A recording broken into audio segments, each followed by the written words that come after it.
I'm Anil Kumar. Welcome to my series on providing you with solutions of GCSE test papers. So here is a test paper from the year 2018, May. I'll provide you with the solutions and also provide you with some links which can help you to do similar questions. If you have any queries, you can always send me the email on the address given here. Let's look into these questions. Now, the time required is 1 hour 30 minutes, which I think is fair enough. You should not be in any rush to solve this test paper. All these test papers give you a lot of time to solve. Now, this one is without calculator. Question number 1 here is to work out 2 1 over 7 plus 1 1 over 4.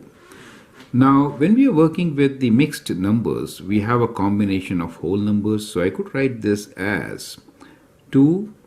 See, let me rewrite the question first. 2 1 over 7 plus 1 1 over 4, right?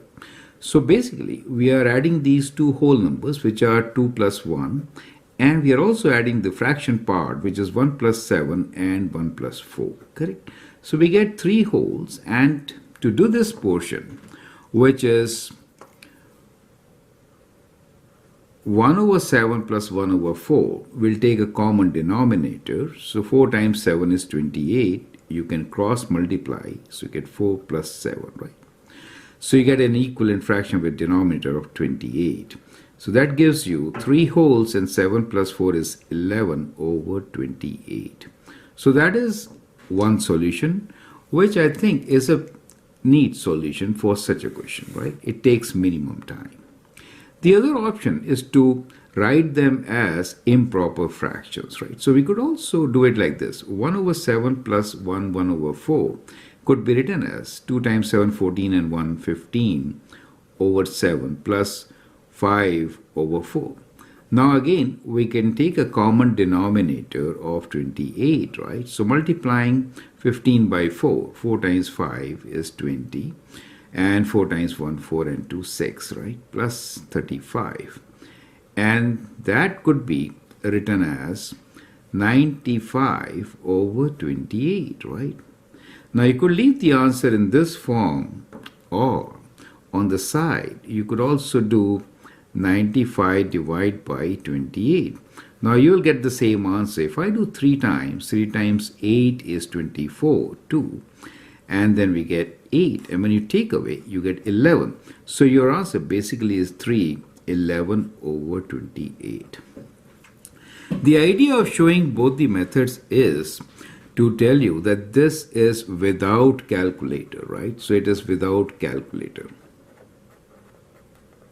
So this is a far better method to do this simple calculation than the other one, right? Both are correct. Now let's look into the second question, which involves division, right? But whenever there is a division, it is always important to convert them to improper fractions. So this should be, first step should be convert to improper fractions. Follow the steps which we did as an alternate method, right? So we have 1 1 over 5 divided by 3 over 4, correct? So that gives you 5 plus 1, 6, 6 over 5. Now division is as good as reciprocal multiplication, correct? At this stage, you could actually simplify and then multiply. So 3 goes 2 times with 6. And therefore, you could write this as 2 times 4, 8 over 5 as your answer.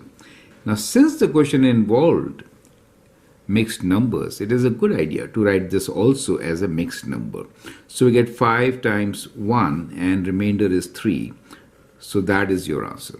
Now these answers should be written in the space provided, correct? So we'll write here 1 3 over 5 or 8 over 5, correct? Similarly, in the previous case, we should have written our answer here, which will be 3 11 over 28. Clear? Let's move on and take the next question now. Question number 2. In a village, the number of houses and the number of flats are in the ratio of 7 to 4. The number of flats and the number of bungalows are in the ratio of 8 is to 5. There are 50 bungalows in the village. How many houses are there in the village? So we are given two different kinds of ratios. Let's say houses, we'll say H, flats as F, and B for bungalows, right? So these are the variables defined. So we have the ratio of houses to flats as 7 to 4, correct? And on the other side, we have a ratio of flats and bungalows. We have flats to bungalows as a ratio of 8 to 5. Right? Now, since we have to compare them, it's a good idea to match common things, right? So what we could do is we could match these numbers. So we could also write this ratio as, if I multiply this by 2, then I get 14 is to 8, and here we have 8 is to 5. Correct? So in that case, clearly, we can write the ratio of house to flat to bungalows as 14 to 8 to 5. Clear? So that becomes one ratio relating all the three. Now let's look into the condition given to us. That is 50 bungalows. So how do you get 50? So if I multiply this by 10, I get 50, right? So that means the ratio now becomes 10 times all this. So 140 is to 80 is to 50. Is that clear? This last part which we need to find is how many houses are there in the village. So H is for houses, and we found finally that there are 140 houses. Correct? So we have the answer that there are 140 houses. Now, so let me just write down the answer at the end, and then we'll move on to the next page. Clear? The next question here, question number 3 is, Rennie buys 5 kg of sweets to sell. She pays 10 pounds for the sweets. Rennie puts all the sweets into bags. She puts 250 grams of sweets into each bag and sells each bag of sweet for 65 pence. Rennie sells all the bags of the sweets. Work out her percentage profit, right? So we need to find what is percentage profit. So percentage profit is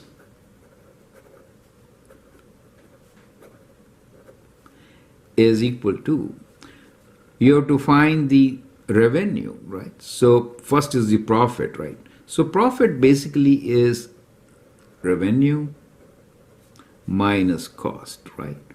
Divided by, always the percentage of profit will be on the cost.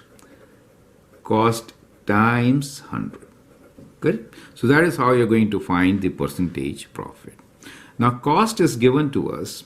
In our case, we know that the cost is equals to 10 pounds. So we know the cost. We need to find the revenue. How do we find revenue? Okay, let's see. Now, from the given condition, Rennie puts all the sweets into bags. She puts 250 grams of sweets into each bag, right? So basically, we have to first find number of bags. So we have 5 kg divided by 250 grams. Now 5 kg means 5,000 grams divided by 250 grams. Correct? So grams and grams cancel, and we get 4 times 5 as 20 bags. Right? So this is so many kgs, and this is store. So each bag contains 250 grams. So there are 20 bags in which we can put 5 kg. Right? So we got number of bags.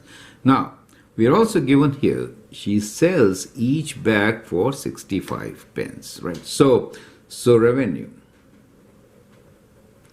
is equal to 0.65 times 20, right?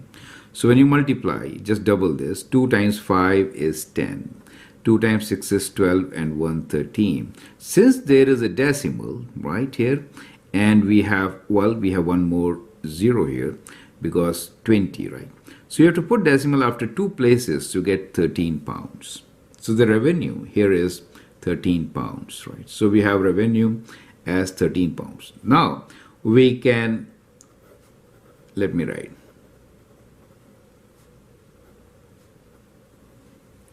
Now we can find the percentage profit, right? So let's substitute these values back into our equation and calculate the answer. Okay. So we have percentage profit as equal to revenue of 13 minus cost of 10 divided by the cost of 10 times 100. Clear? So that 10 cancels and we have 3 times 10, which is 30%. Is that clear to you? So that is how we are going to solve this question. And here at the end, we are going to write 30%. Percent is already mentioned. Is that clear? So that is how we are going to solve this. So I hope the steps are absolutely clear. Let's move on and take question number 4. Question number 4. A cycle race across America is 3069.25 miles in length. One knows his average speed for his previous races is 15.12 miles per hour. For the next race across America, he will cycle for 8 hours per day. A. Estimate how many days one will take to complete the race. So the important thing here is that we need to estimate, right? So you don't find the exact value. To estimate, we should actually round all the numbers, right? So first thing is round the numbers.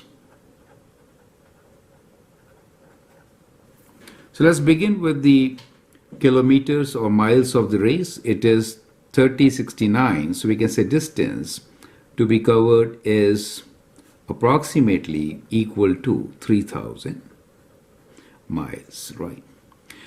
We are given the average speed, which is 15.12. We'll write this as 15 miles per hour, right?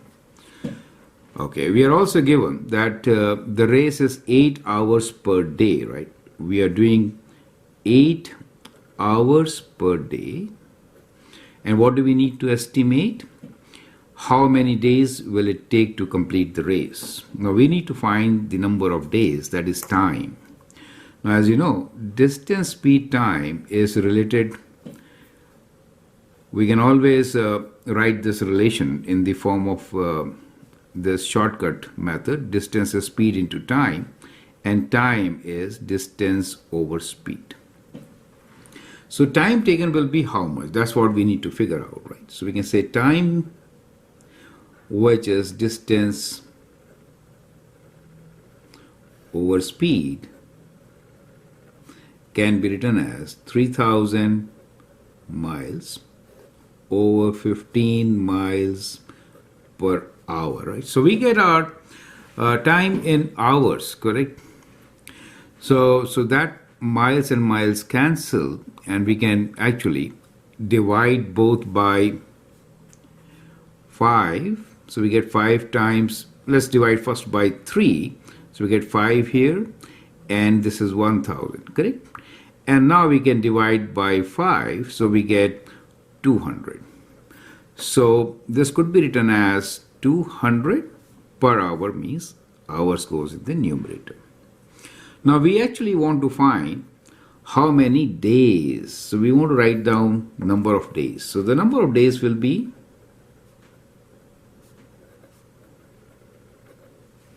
so we have 200 hours, and every day we're running for 8 hours. So divided by 8 hours per day. Is that clear?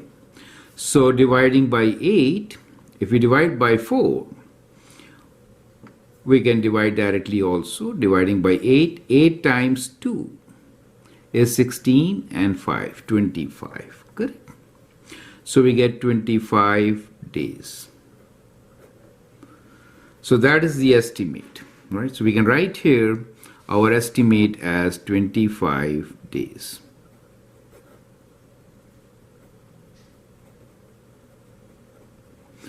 Now let's look into the second part of this question, which says, one trains for the race, the average speed he can cycle is at increases. It is now 16.27 miles per hour, and the question is, how does this affect your answer in part A? So that basically means, let me write the part B answer in this space, right? Okay, so we're writing the answer here. It should be actually right at the bottom, right? But I'll put it here. Now, what we understand is that increased speed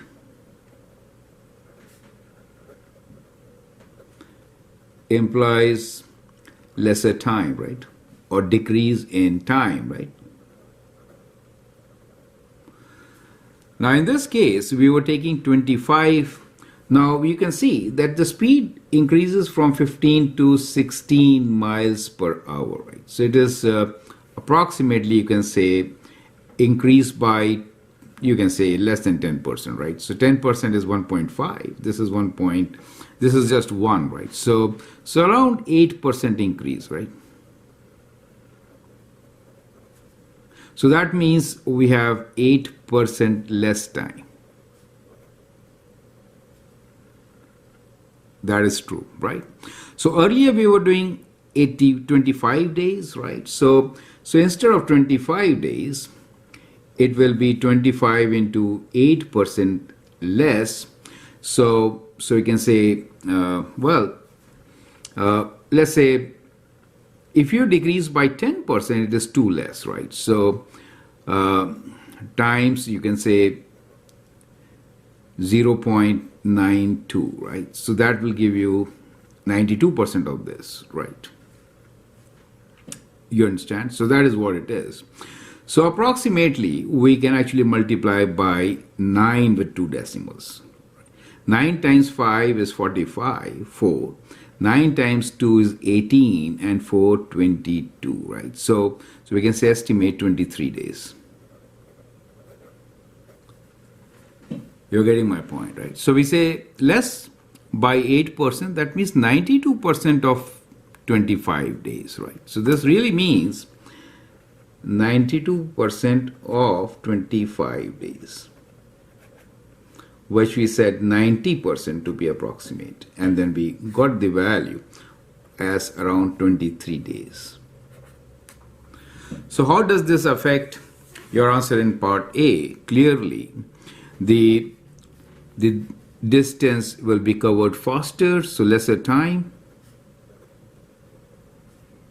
by almost 2 days. Right? So that is how you could actually answer this question. I hope the concept is absolutely clear. So this is an excellent question based on the estimates, right? Now let's look into question number 5. Here is a solid square based pyramid VABCD. So that's the vertex, and ABCD is the base. Let's look into the question now. It says, the base of the pyramid is a square of side 6 centimeters. That means all these sides are 6 centimeters. The height of the pyramid is 4. So this height from here to here is 4 units. M is the midpoint. So this is equal to that part of BC, and VM is 5 centimeters. So VM, the height of this slant height is 5 centimeters. Part A is draw an accurate front elevation of the pyramid from the direction of the arrow. So we need to draw the front elevations. So from the front, we are only going to see this big triangle, right? So in this case, the triangle will be having a length of or base of 6 units and height of 4 units, right? So that is what will be your front. So let's draw this.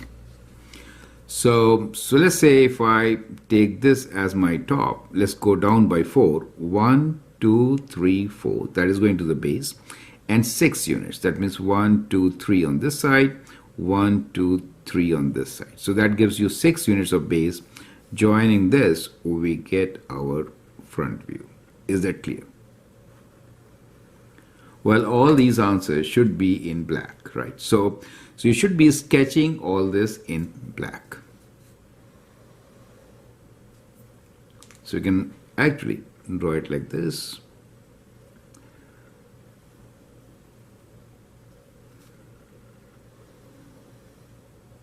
Where this is 6 units, we'll assume this to be centimeters, and this height is 4 centimeters. Clear? So that is how we are going to get the front view. Let's move on and see part B. Work out the total surface area of the pyramid. So now we need to find surface area of this pyramid. So surface area means we have 4 triangles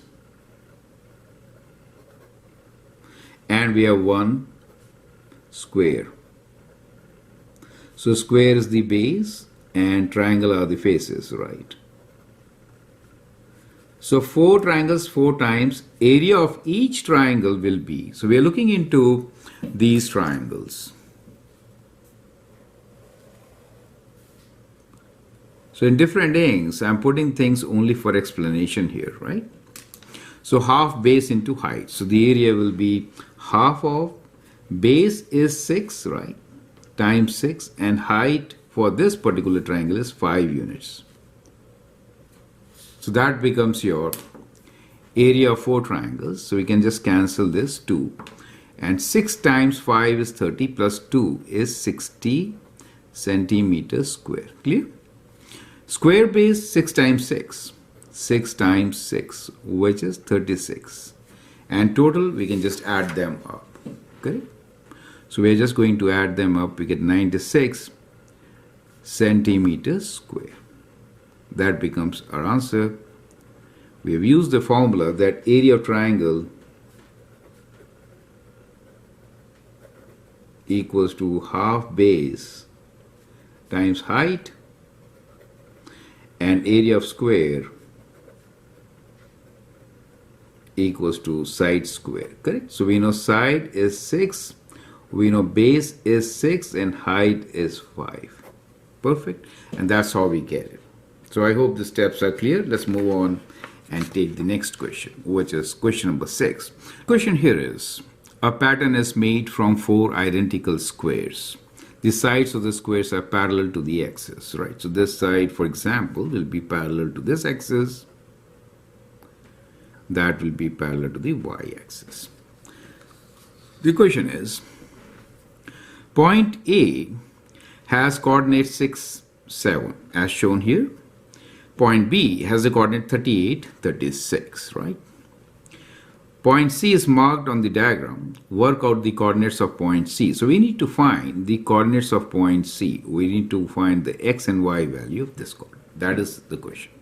Now let's see how to answer this question. Okay. Now, as far as the width is concerned, it is constantly moving by, let's say the sides are x units, right? So this is x and this is also x. So we have, let's go horizontally. We have 1x, 2x, 3x, 4x, right? So as far as this point is concerned,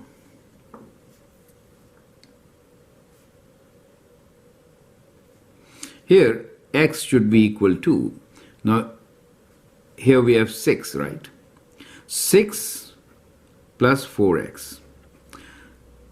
That is the value of x, right? Let me write this as a, for example, right? So let's write a instead of x. Okay. So we could write this point as the x coordinate as 6 plus 4a, where a is the side length, right? So let's say a is each side of our square. Correct? So we know 6 plus 4 times a is equal to 38.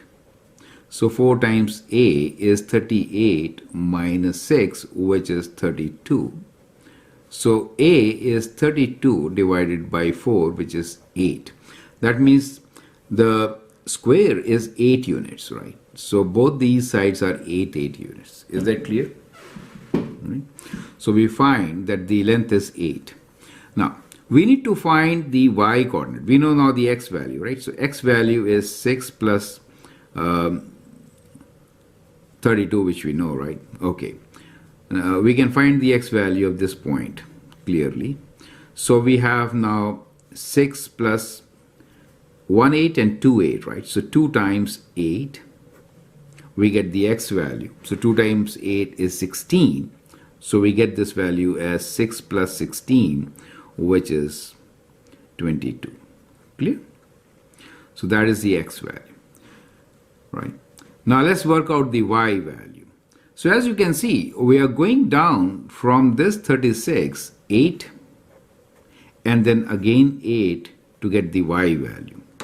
So as far as the y value is concerned, it's a good idea to use 36. So the y value here will be, so the y value, let's say this y value, will be equal to 36 minus 8 and then again minus 8. That is minus 16, right?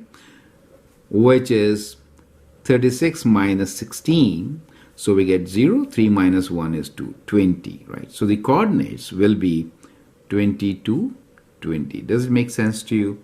So that is how we can actually get the solution. Correct? So the coordinates for C are 22, 20. Basically, from 38, 36, once we have found that 8 is the side of each square, we'll reduce 16, right? So the alternate method is from 38 and 36, we take away 16, right? We take away 16. And we get here 2 and 2, which is 22, and 0 and 2, which is 20. That is the answer. Is that clear to you? Let me show you this work. So basically from 38 and 36, we came down 8, 8, 16, 16, and we got our answer. So we'll write down our answer as coordinates for point C are 22, 20. Clear? So it is better to move backwards from point B to get point C. Clear? Let's move on and take the next question, which is question number 7. Question number 7, we are given a triangle T here. Now, let's see what we need to do with this triangle. Shape T is reflected in the line x equals to minus 1. Okay. So x equals to minus 1 is this line.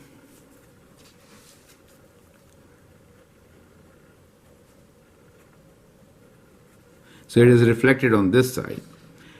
Right. So let's read the question. Shape T is reflected on line x equals to minus 1 to give shape R, and shape R is reflected in the line y equals to minus 2. So the other line on which we are reflecting is this. To get S. Describe the single transformation that will map the shape T to shape S. So let's do the reflection and work it out.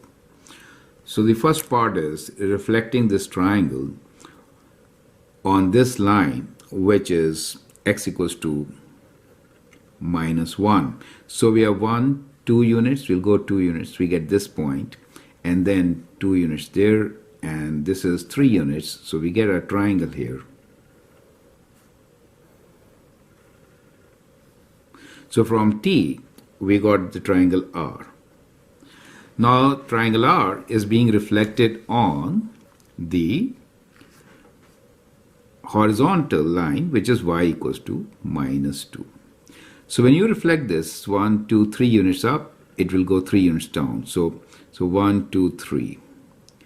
And so we get a triangle here that becomes the base. Right, so let's just shift it a bit more. And that is the tip. So that is the triangle which you get. Now we need to describe, so this is your triangle S. Now how do you describe this with single transformation? So the question here is to describe the single transformation that will map T to S? Well, that's the question, right? So what you could do here is, so you have a coordinate point here, which is 2, 3. And here you have a coordinate point, which is -4 and -7. Correct? So how are they related? So definitely, we are seeing in this case, we do have 180 degrees, you can say counterclockwise rotation. Correct? So we do have counterclockwise rotation. Now to find about which point,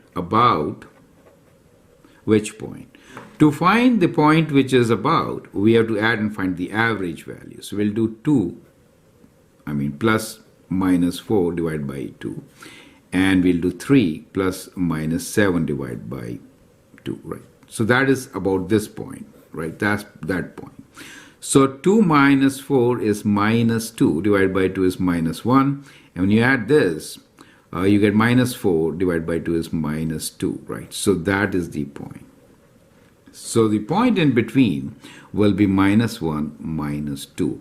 So this is being rotated about the point, let's say P, which is marked here, correct? So the single transformation which actually describes is, we could say counter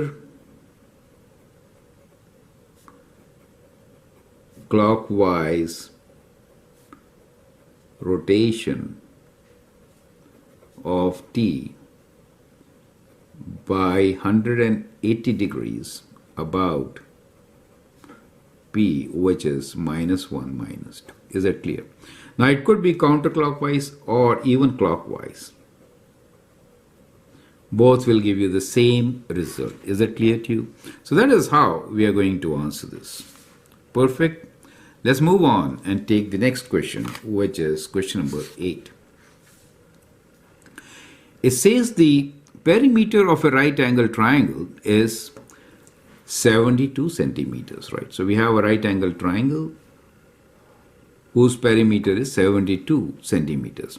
The length of its sides are in the ratio of 3:4:5, right? So we have, let's say, 3x, 4x, 5x. Work out the area of triangle. So first thing is the perimeter. So we know the perimeter is given to us is sum of all sides, correct? So perimeter 72 is equal to 3x plus 4x plus 5x. So 72 is equal to 9 plus 3, 12x. Or 72 divided by 12 is x, which is 6 times, right? So basically, each side is 6 times. So therefore, the sides are 6 times 3, 4, and 5, correct? So this is 6 times, which means 6 times 3 is 18, right? 6 times 4 is 24, and 6 times 5 is 30 centimeters. Is that clear? So the sides are 18 centimeters by 24 centimeters by 30 centimeters. Correct? So we get the sides of each, and now we can find the area equals to half of base times height, which is half of 18 times 24. Clear? So you could always simplify this, multiply, and get your answer.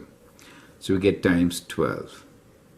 So the area is 18 times 12, and you can write down your answer, right? So 12 times 8 is 96. So we get 6, and 12 plus 9. 12 plus 9 is 21. So we get that much centimeters square. So that was one way of doing it, right? Here is an alternate method.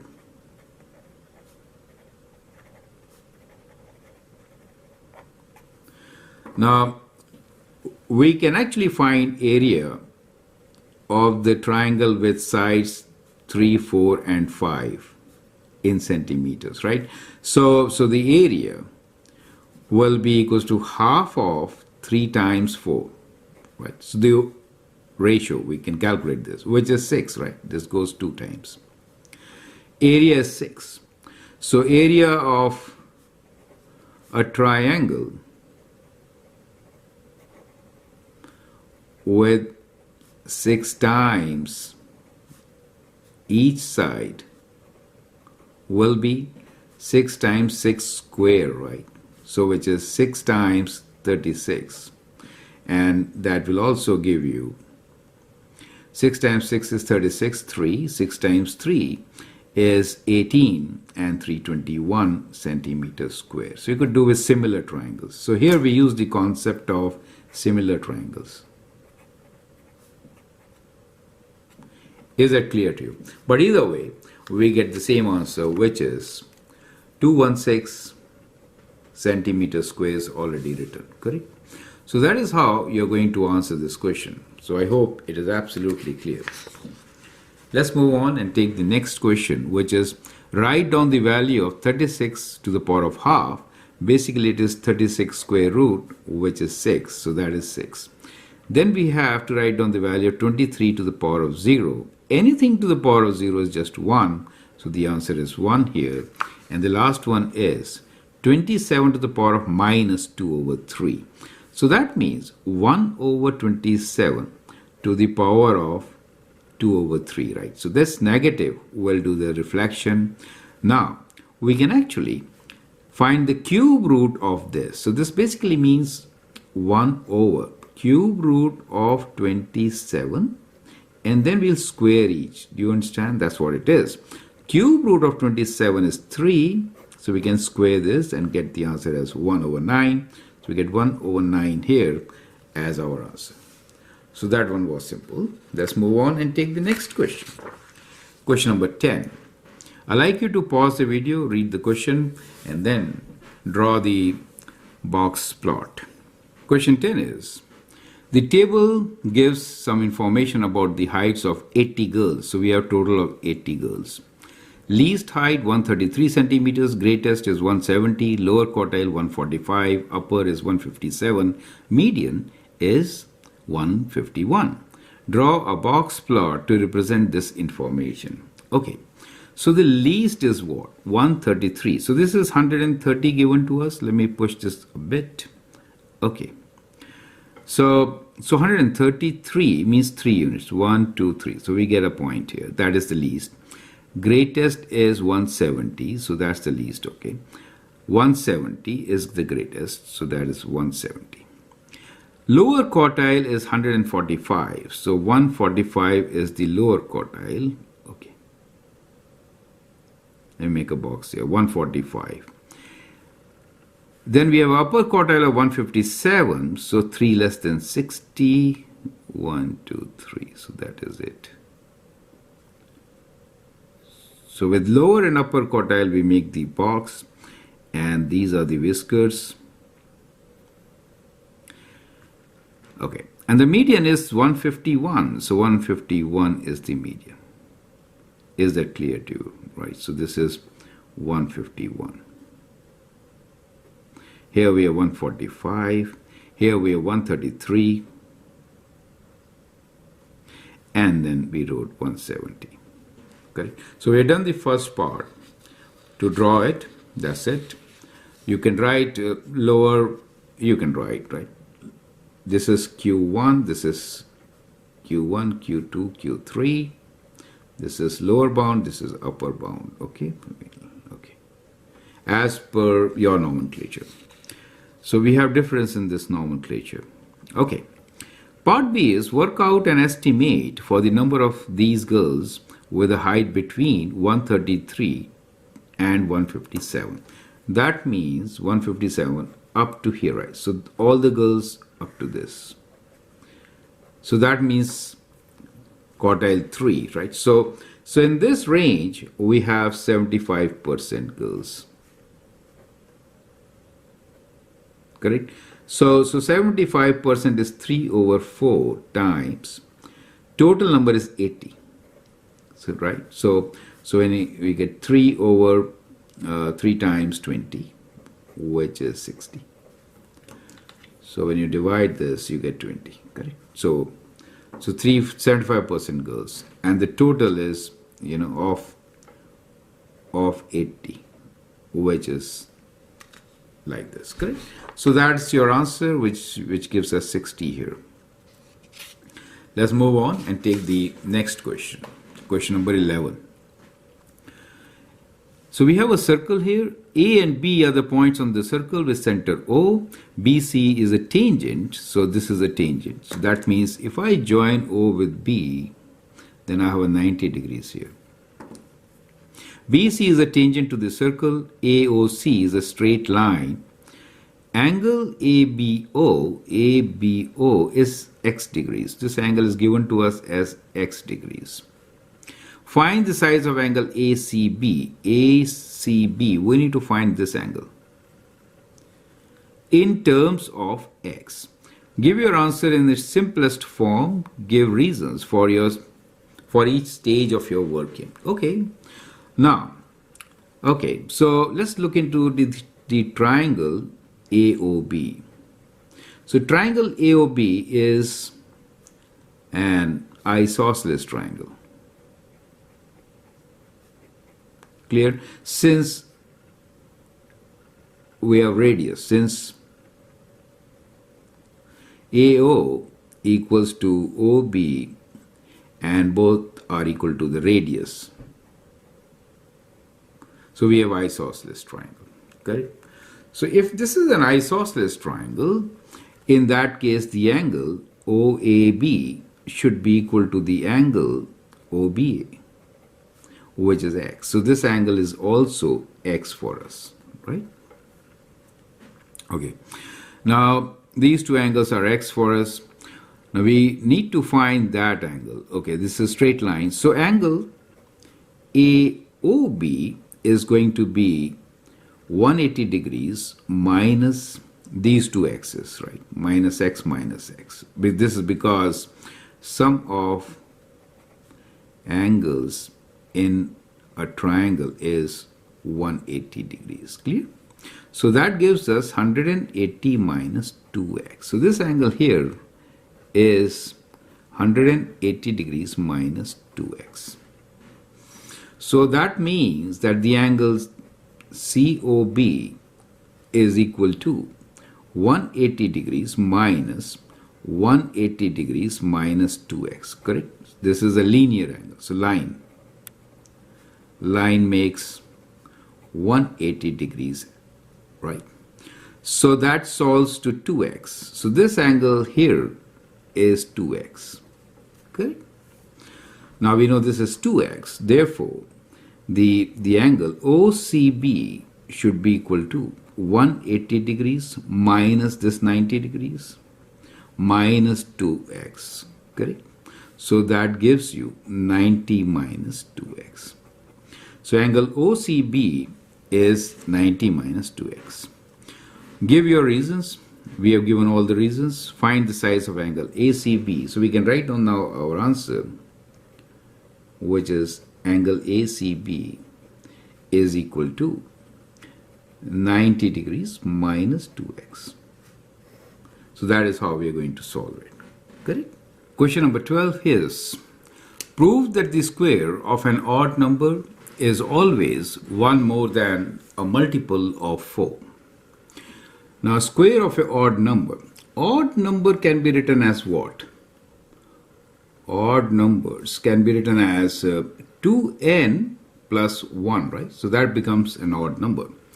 Now let's find the square of odd number. So square of odd number will be 2n plus 1 whole square, right? You could write this as a square, which is 2n square plus 2 times 2n times 1 plus 1 square, which is 4n squared plus 4n plus 1. Now 4n can be taken common, right? So we can take 4n common and we get n plus 1 and plus 1. Now as you can see here, the term, which is the first term here, is a multiple of 4. So this term is a multiple of 4.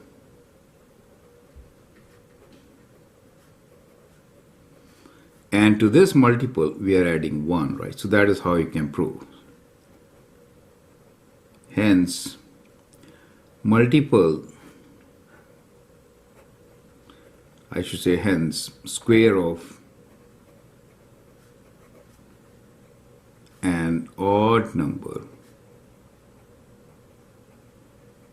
will always be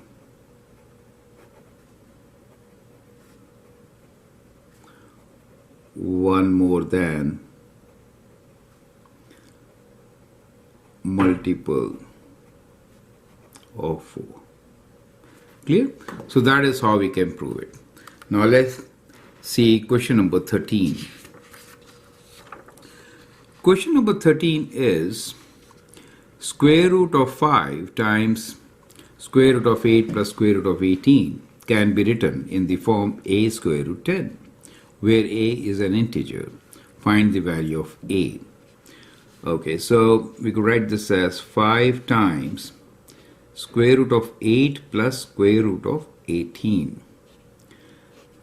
Now 8 can be written as 4 plus 2, right? So we could write this as 5 times within square root 4 times 2 plus 18 can be written as 9 times 2. So that means we could write this as square root of 4 is 2, 2 square root 2, plus square root of 9 is 3, 3 square root 2. And this can be written as square root of 5 times 2 square root 2 plus 3 square root 2 is 2 plus 3 is 5, 5 square root 2. Now when you multiply, you get 5 square root 10, right? So if I say 5 square root 10 is same as a square root 10, so this implies that a is equal to 5. Clear? So that's what you can do. The next question here is question number 14, which is y is inversely proportional to d squared. Now when we say y is inversely proportional to d squared, means y is proportional to 1 over d squared. When d equals to 10, y equals to 4. Well, all this can also be written as y equals to some constant k over d squared. Now the condition is that when d equals to 10, y equals to 4, right? So y equals to 4 for d equals to 10. So we can substitute this value, y equals to 4 and d equals to 10, to find the value of k. So that means 4 times 10 square is equal to k, and that gives you the value of k as 400. Correct? So we get our equation y equals to 400 over d square. So let's call this as our equation number 1. The second condition is d is directly proportional to x squared. When x equals to 2, d equals to 24. Now, the question really is, find a formula for y in terms of x, give your answer in a simplest form. So we need to really relate y and x. Well, in the second condition, we are given that d is directly proportional to x squared, right? So that's what we are given. That means d is equal to, now some other constant, let's say c, into x squared, where c is a constant. We can find the value of c by substituting x equals to 2 and d equals to 24, right? So d is 24, x is 2. C will be 24 divided by 2 square, which is 24 divided by 4, which is 6. So we get the value of c as equal to 6, right? Now we can write this relation as d equals to 6x squared. Let's call this as our equation number 2. we need to relate y and x. So let me substitute d as 6x squared in our first equation. So let's substitute 2 in 1, right? So when we do that substitution, we get y equals to 400 divided by d square. So instead of d square, we are getting 6x squared whole square, correct? So that gives us 400 over 36x to the power of 4, right? So we get a relation. Now let us simplify this relation. So let's simplify this relation. We get y equals to 400 over 36 times 1 over x to the power of 4. Now both can be divided by 4. So that means 100 over 9, right? So that gives us 100 over 9 x to the power of 4, correct? So we get our relation y equals to 100 over 9 x to the power of 4. So that becomes our answer, right? Let me rewrite the answer here. We get y equals to 100 over 9 x to the power of 4. So I'd like you to go through these steps once again, understand, and then move forward to the next question. Question number 15.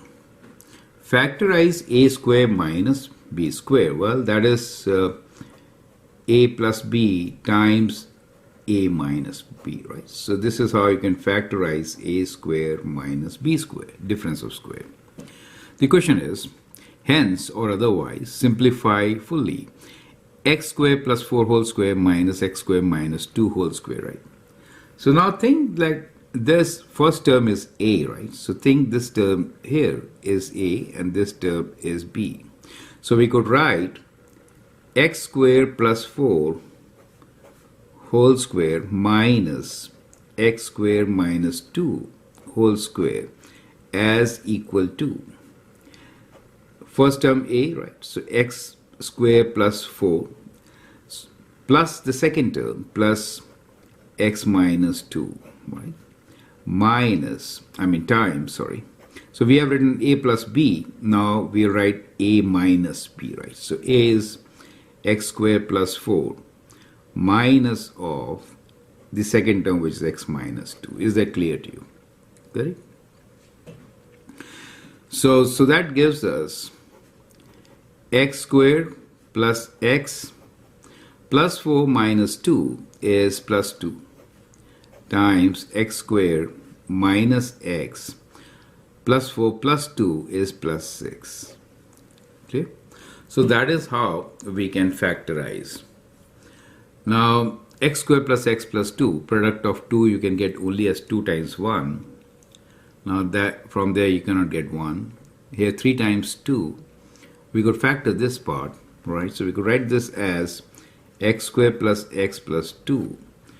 3 times 2 is 6. I can take 3 minus. So we can write this as x minus 3 times x plus 2. Correct? So that is how we could fully factor this one. So I hope the steps are absolutely clear. Now let's take the next question, which is question number 16. I would like you to pause the video, answer this question, and then look into my suggestions. Question number 16. There are only red counters, blue counters, and purple counters in a bag. The ratio of the number of red counters to number of blue counters is 3:17. Sam takes at random a counter from the bag. The probability that the counter is purple is 0.2. Work out the probability that Sam takes a red counter. Okay. So what we are given here is that we have a bag in which we have red counters, blue counters, and purple counters. Correct? Now, as far as red and blue counters are concerned, the ratio is 3:7. That means if there are x red counters, then 3x red counters, then the blue counters are 17x, correct? We don't know this number. Well, what we know here is that the probability of purple is 0.2. That is what is given to us, correct? We need to find the probability that Sam takes a red counter. And what we need to find is probability of picking up a red counter. That is what is the question. Okay. So, since probability of picking purple, let me write purple in full, is 0.2, that basically means 2 over 10, right? Or you could write this as 1 over 5. That is given to us. The other two are either red or blue. So we can say that the probability of red or blue is 1 minus 1 over 5. That gives us 5 minus 1 over 5 or 4 over 5. Okay. So the probability of picking up red or blue is 4 out of 5. Now, we want to know what is the probability of picking up red. Now, if we know that probability of red or blue is 4 out of 5, probability of red only will be what? It is 3 over 17, or rather 3 over 20 of red or blue, correct? So when we say that 3 out of when we say that red and blue are in the ratio of 3 to 17, that means basically if we have 20, then the probability of red is 3 over 20, correct? So that means this is probability of red only is 3 out of 3 plus 17 of 4 out of 5, clear? So that means it is 3 out of 20 times 4 out of 5. So that gives you that we could actually simplify this. 4 goes 5 times, so it gives us 3 out of 25. Clear? So that is how we can get the probability of red only. Right. So this is one way of doing it. Here is an alternate method.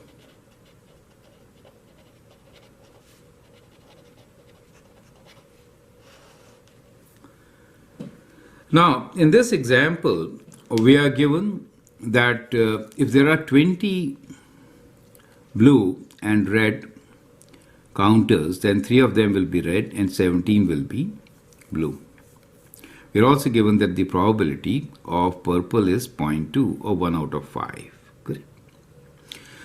So let us consider that we have total of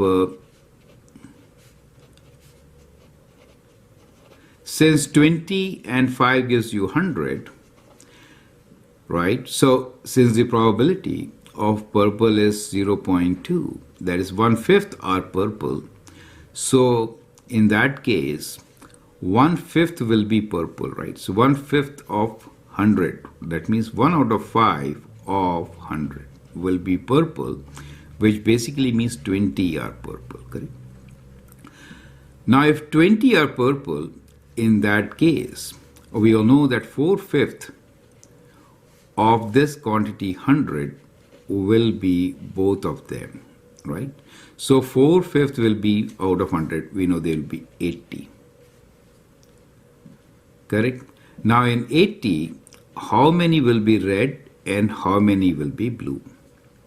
In 80, it will be, so we know that from 20, it is 3 and 17, so 4 times, right? So 12, which is 4 times 3. And here we'll have 4 times 17 out of 80. 4 times 7 is 28, 8 and 2, which is 68. So 68 will be blue. So what we can see here is that the red will be 12 out of 100, right? So from here, we know red are 12 out of 100. So from here, we can say probability of red is 12 out of 100, which is same as 3 over 25, right? So that could be the alternate method, correct? So what we get here is that probability for red is basically equals to 3 out of 25. You could use any of these methods. So this method is straightforward, much simpler. You can assume that there are 100 in all. We have selected the number 100 mainly because the probability for purple is 1 over 5, and this is like out of 20 given to us. So 20 times 5 is 100, is a convenient number to work with, and that's why we have chosen that number, right? So I hope that makes sense. Let's take the next question now, which is simplify fully the rational function 3x squared minus 8x minus 3 over 2x squared minus 6x. So we could write this as the numerator 3 times 3 is 9. So product 9 minus 8 is the sum. So we could write 8x as 9x plus x, right? Minus 3 over 2x squared minus 6x. 2x is common. We get x minus 3. Clear? Now in the numerator, we can 3x is common in the first two terms. We get x minus 3. Here we have x minus 3 as such. Now we have 2x times x minus 3. We can take x minus 3 common in the numerator. We get 3x plus 1 as the other term. Denominator is 2x times x minus 3. Now x minus 3 and x minus 3 can cancel. So when you cancel, you have to write restriction that x is not equal to 3. In fact, x is not equal to 0 also, since x is also in the denominator. So what you get here is 3x plus 1 over 2x. So the simplified form really is 3x plus 1 over 2x, and the restrictions are that x is not equal to 3 and x is not equal to 0. Is that clear?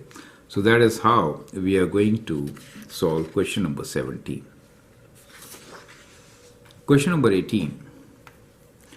Here is the graph of y equals to sin x for minus 80 to 180, right? So that's the interval in which the graph is drawn. The question here is, on the grid, sketch the graph of sin x minus 2 in the same interval. So basically, we have to just move this 2 units down, correct? So this point will come at 2. The axis will now be not x equals to 0, but will be at x equals to 2, right? So that is going to be the axis, basically, right? And it will be this origin, the point at origin. Every point will move 2 units down. So basically, these are the points which we need to connect to get our graph. Is that clear to you? Right. So let me just sketch this.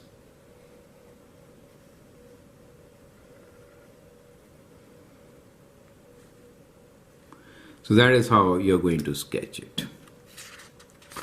We are almost at the end. Here is question number 19. The point P has coordinates 3, 4. The point Q has coordinates A, B. A line perpendicular to PQ is given by the equation 3x plus 2y equals to 7. Find the expression for B in terms of A. So first let's find the slope from the given line. So the line is 3x plus 2y equals to 7. If we rearrange, we get 2y equals to minus 3x plus 7. Y equals to minus 3 over 2x plus 7 over 2. So from here, we get slope m as equals to minus 3 over 2, correct? Now any line which is perpendicular to this, what is going to be its slope? Let's find. So slope of PQ, which is perpendicular, right? will be, let's say MPQ will be equal to negative reciprocal, so it will be 2 over 3, correct? So let's find the equation now, and the equation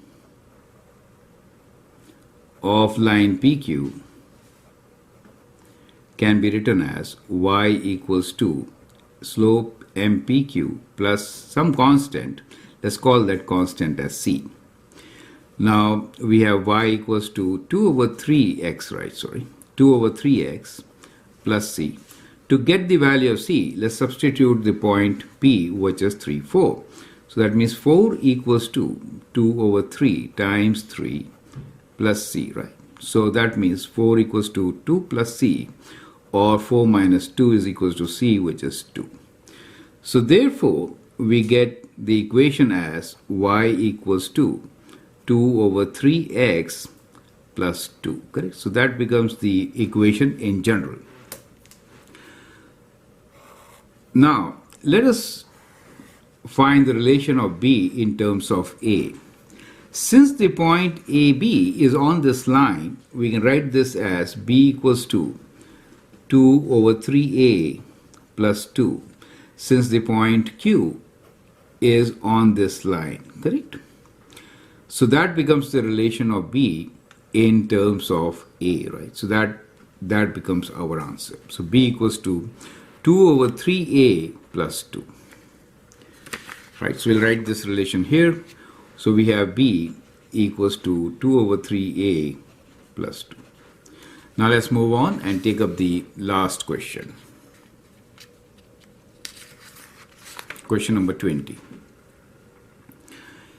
N is an integer such that 3n plus 2 is less than or equal to 14, and 6n over n square plus 5 is greater than 1. Find all possible values of n. Okay, so we are given two conditions. Let's work with these two conditions.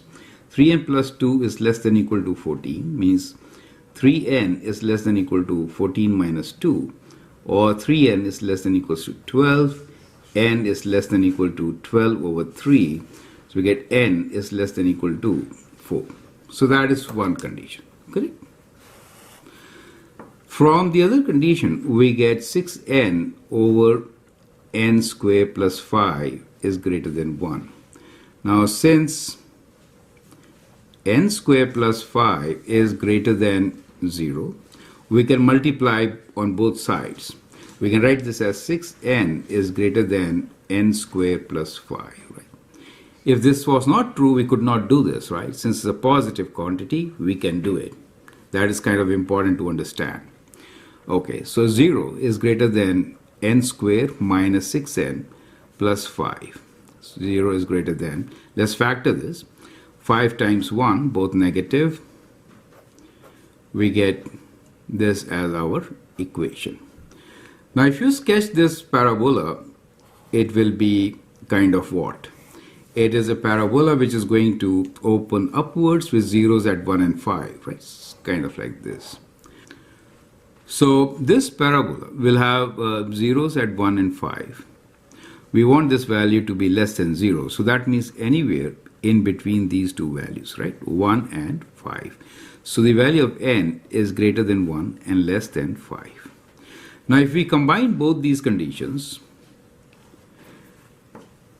that n is between 1 greater than 1 and less than 5, and n is less than or equal to 4, possible solutions are,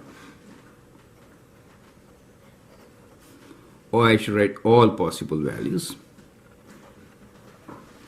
are n equals to, n cannot be 1, right? This is saying n is greater than 1, right? So it is 2, 3, and 4. It can be equal to 4, right? So that becomes our solution. So n is 2, 3, or 4. So I hope that helps you to understand how do we solve this particular question. Now with that, we end up this solutions to GCSE set of questions of the year 2018. I hope it helps. Feel free to write your comment, share your views, and if you like and subscribe to my videos, that'd be great. Thanks for watching and all the best.